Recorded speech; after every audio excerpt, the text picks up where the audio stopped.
वालेकुम नाज़रीन, programme heroes of KP के साथ मैं हूं आपकी मेज़बान अनमोल शराज। नाज़रीन, आज मेरे साथ खैबर पख्तूनख्वा के एक ऐसे हीरो मौजूद हैं जिन्होंने खैबर पख्तूनख्वा की सकाफत, इसकी तारीख को रिस्टोर करने के लिए जितनी खिदमत अंजाम दी हैं, शायद बहुत कम लोगों ने इस उम्र में किया होगा पूरी दुनिया में। लेकिन जब हम पाकिस्तान की और फिर पेशावर की बात करते हैं तो पेशावर बहुत रिच है कल्चर में। इसके हमारे पास खैबर पास है जो कि 50 किलोमीटर अराउंड 50 किलोमीटर्स अवे है अफ़गानिस्तान से, और हम लोग अपना एक कल्चर, एक हिस्ट्री रखते हैं। इसको रिस्टोर करने के लिए, इसको डेवलप करने के लिए और इन नवादरात को इंटरनेशनल टूरिज़म के लिए अवेलेबल करने के लिए एक ऐसी शख्सियत मौजूद है जिन्होंने बहुत कम उम्र में एक यंगेस्ट PhD का अपने टाइम पे खिताब हासिल किया और HOD ऑफ हज़ारे यूनिवर्सिटी के आर्कियोलॉजी डिपार्टमेंट से इनको ये भी तमगा हासिल है कि ये बहुत यंग HOD थे। इनसे हम जानते हैं कि इनकी स्ट्रगल क्या है और खैबर पख्तूनख्वा और पेशावर की हिस्ट्री के लिए इन्होंने क्या अपना किरदार अदा किया है।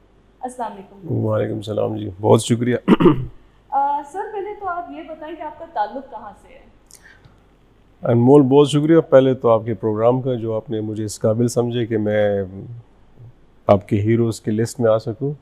मेरे ख़्याल से मैं अपने आप को ऐसा नहीं समझता, बहुत सारे ऐसे लोग हैं जो कंट्रीब्यूट कर रहे हैं इस मुल्क में और मुख्तलिफ़ फील्ड में। मेरा ताल्लुक़ बेसिकली कोहाट से है। कोहाट में एक मशहूर इलाका है जिसको जंगल खेल कहते हैं। So basically I am from Jangal Khel Kohat में। शुरू से इब्तिदाई तालीम भी उधर से हासिल की, फिर पेशावर यूनिवर्सिटी से मास्टर किया और फिर जर्मनी गया PhD के लिए और उसके बाद US से फुल ब्राइट किया। तो ये मेरी शॉर्ट किस्म की। आर्कियोलॉजी की तरफ आपका कैसे रुझान हुआ? पेरेंट्स का क्या ख्वाब था? पेरेंट्स का तो यूजुअल जो ख्वाब होता है कि आप डॉक्टर बने, इंजीनियर बनेंगे, लेकिन एक ख़ास वक्त में मुझे फ़ील हुआ कि मैं पुरानी इमारतों, पुरानी चीज़ों में ज़्यादा इंटरेस्ट रखता हूँ। और फिर इंडियाना जोन्स मूवीज़ देखना मैंने शुरू की, तो उसने मुझे ज़रा इंस्पायर ज़्यादा किया। But that time I never knew कि एक ऐसा सब्जेक्ट भी है जिसमें आप आर्कियोलॉजी कोई पढ़ सकते हैं। तो ग्रेजुएशन करने के बाद मुझे किसी ने गाइड किया कि पेशावर यूनिवर्सिटी में ऐसे डिपार्टमेंट है जिसमें आप कर सकते। उस वक्त हम एक फैमिली बिज़नेस कर रहे थे, तो आई थॉट कि मैं बिज़नेस भी करूँगा और साथ साथ ये पढ़ाई भी करूँगा। लेकिन इधर जब एडमिशन लिया मुझे पता चला कि बाकी क्लास फेलोज़ में से मुझे ज़रा ज़्यादा समझ आती है आर्कियोलॉजी की, इंटरेस्ट ज़्यादा है। टीचर्स को पता चला तो उन्होंने सपोर्ट किया। तो बिज़नेस फिर आपने गोल्ड मेडल भी हासिल किया। आप अपने बारे में ये नहीं बताते कि आपको यूनिवर्सिटी ऑफ पेशावर से गोल्ड मेडल भी? जी, पेशावर यूनिवर्सिटी से गोल्ड मेडल भी मिला। फिर आर्कियोलॉजी में फिर डार्ट स्कॉलरशिप उस वक्त पाकिस्तान में सिर्फ 400 लोगों में से एक बंदे को मिला था, और वो मुझे मिला था डायरेक्ट, जो डार्ट HEC से नहीं बल्कि डार्ट जर्मनी डायरेक्ट उसको देती है। उसके बाद फुल ब्राइट भी किया और उसके बाद प्राइड ऑफ परफॉर्मेंस भी लिया 2018 में, residential pride of performance archaeology field में। तो बस ये एक टीम वर्क है, कर रहे हैं, कोशिश कर रहे हैं। समद साहब, खैबर पख्तूनख्वा में मजहबी सियाहत और आसार कदीमा की सियाहत की कितनी अहमियत और गुंजाइश है?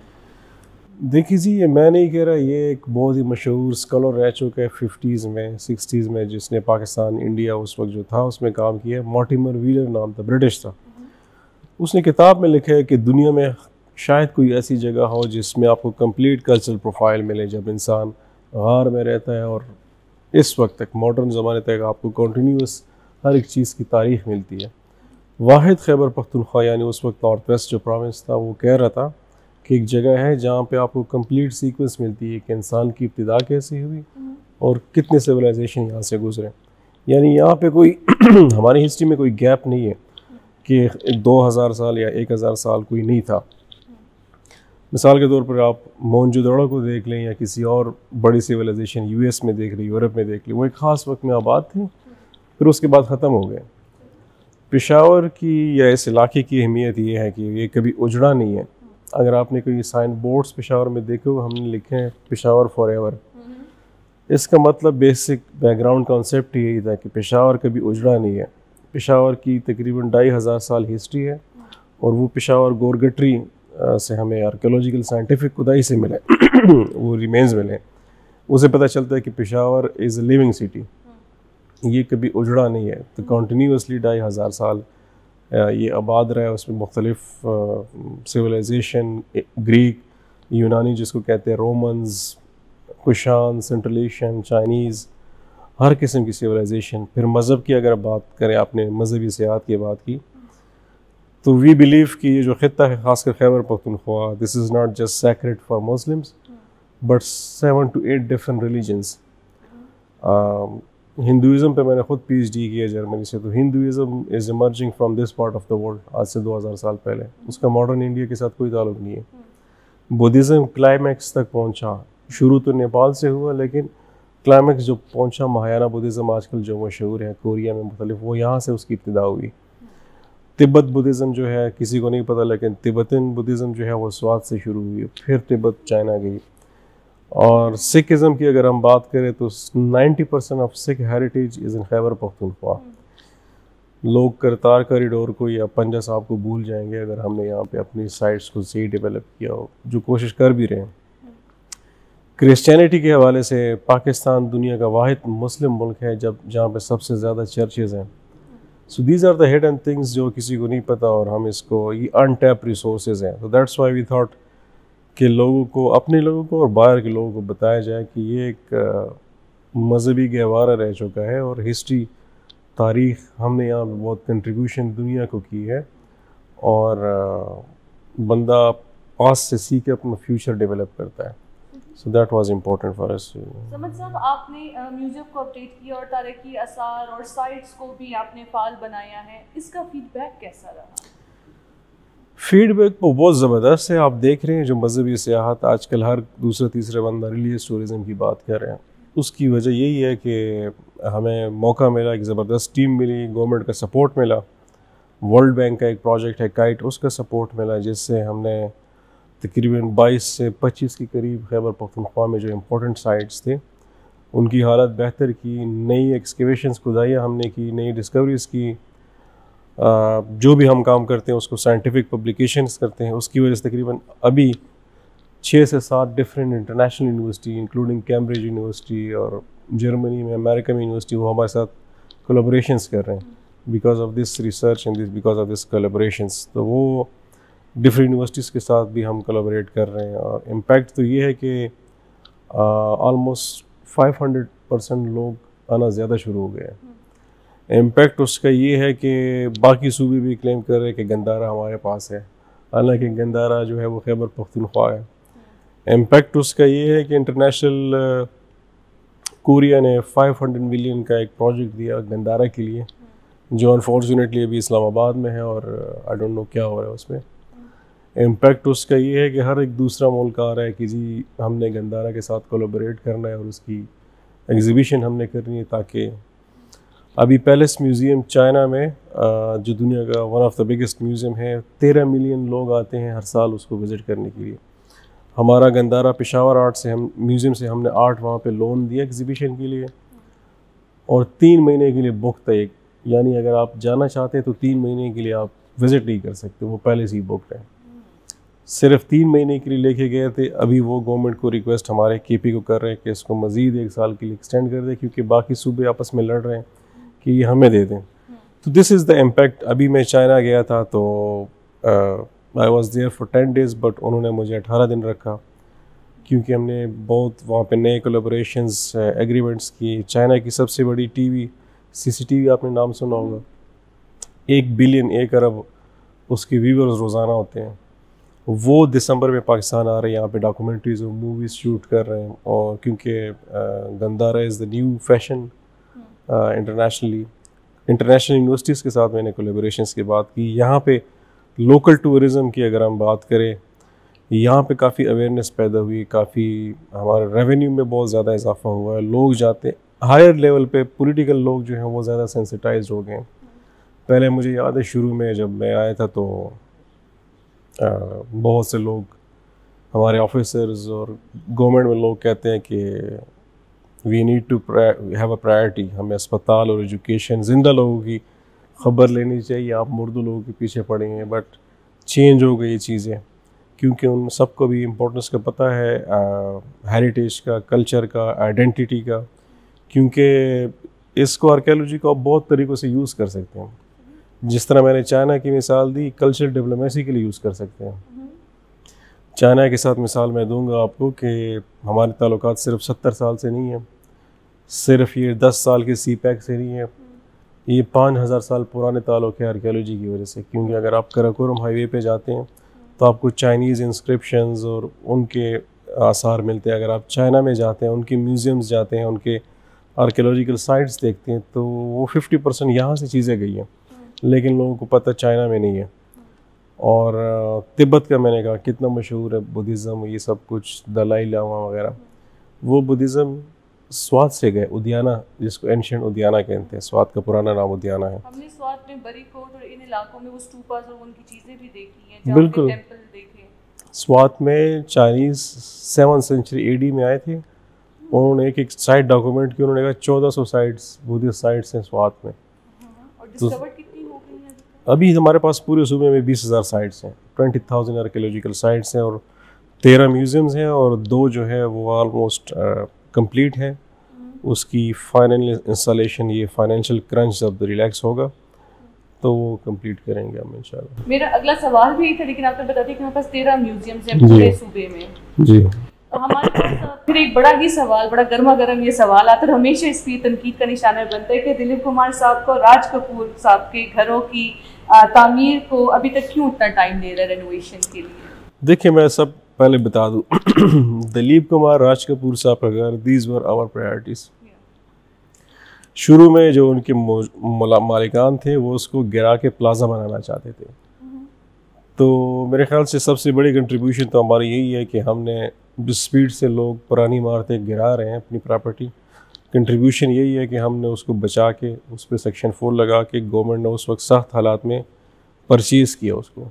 So this was the most important step कि उसको एग्जैक्टली वो बहुत बड़ा माफिया था, मैं डिटेल में नहीं जाना चाहूँगा। तो वी वर सक्सेसफुल और उसको हमने रोका। तो मेरे ख्याल से ये सबसे बड़ी कंट्रीब्यूशन यही थी।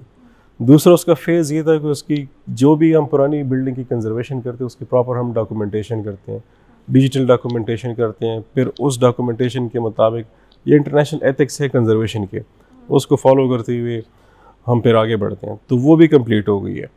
जो उसका लास्ट 3rd फेज़ था उसकी हालत को बेहतर बनाना था, और लास्ट 4th जो स्टेज था उसका ये था कि उसको म्यूज़ियम बनाना था, या दिलीप साहब की लाइफ के बारे में, या उनकी फिल्मी कंट्रीब्यूशन के बारे में, या उनका कनेक्शन पेशावर के साथ जो है वो जोड़ना था। तो दीज वर द 4 स्टेजेस। तो पहले 2 स्टेजेस तो हो गए, लेकिन तीसरे स्टेज में अनफॉर्चुनेटली पिछले 1.5-2 साल से जो फाइनेंशियल हालात हैं वो इजाज़त हमें नहीं दे रहे। हमने बहुत कोशिश की कि उसको कंप्लीट, लेकिन this is delay because of only financial issue. उसमें किसी को बताने की ज़रूरत नहीं है, हर एक किसी को पता है कि मुल्क में क्या हालात चल रहे हैं और प्रायोरिटीज़ क्या हैं, और फिर भी हम कोशिश कर रहे हैं कि बाकी साइट्स को करें। तो जो ही इंशाल्लाह फाइनेंशियल हालात ठीक होंगे उसको हम करेंगे। अभी फेडरल गवर्नमेंट ने मेरे ख्याल से इंटरेस्ट शो किया है कि अगर केपी के पास पैसे नहीं है, जमाल शाह साहब जो अभी नए मिनिस्टर आए, तो उन्होंने ख्वाहिश ज़ाहिर की है कि we will contribute. So let's see, अगर पैसे मिलते हैं तो हमारा सब कुछ जो ब्लूप्रिंट है वो रेडी है कंजर्वेशन के लिए।